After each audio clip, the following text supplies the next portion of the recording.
Le dernier hôpital de Gaza fournissant des soins cardiaques et de cancérologie a cessé de fonctionner ce vendredi à la suite d'une attaque sioniste, a indiqué l'Organisation mondiale de la santé. Son chef a précisé que sa fermeture a interrompu des services vitaux, notamment la neurochirurgie, les soins cardiaques et les traitements du cancer qui ne sont pas disponibles ailleurs dans la bande de Gaza.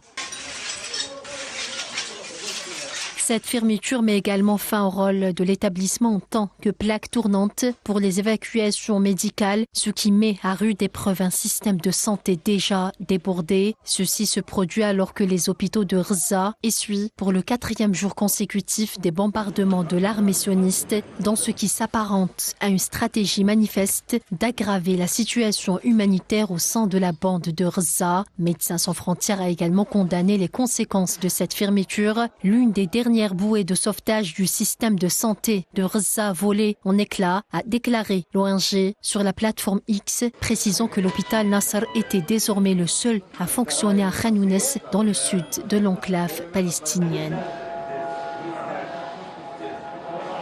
D'autre part, le directeur de l'hôpital indonésien du nord de Gaza, Marwan Sultan, a déclaré ce vendredi que la situation à l'intérieur de l'hôpital est catastrophique. Après une nuit sanglante de massacres contre des civils palestiniens, les environs de l'hôpital ont été soumis à des bombardements provoquant l'effondrement des plafonds et l'apparition de fissures dans les murs. Les actions de l'ennemi sioniste ciblant les services de santé essentiels et le personnel médical s'apparentent à des tactiques génocidaires, ce qui constitue une violation flagrante du droit international. Ces mêmes actions comprennent des actes de torture, d'exécution, de destruction d'équipements médicaux vitaux et le déclenchement d'incendies dans le but de détruire des hôpitaux. Le bureau sioniste cherche à mettre tous les hôpitaux de Gaza hors service. Il s'agit d'une volonté délibérée de priver le nord de Gaza des services de santé essentiels et de forcer la population à se déplacer. Des crimes abominables commis par l'armée d'occupation qui vise à détruire les hôpitaux dans le cadre d'un plan d'extermination. La destruction délibérée d'infrastructures sanitaires constitue un acte de punition collective considéré comme un crime de guerre selon le droit international. L'entité sioniste, en ciblant les infrastructures de santé à Gaza, a pour but de pousser les Palestiniens à quitter leurs terres.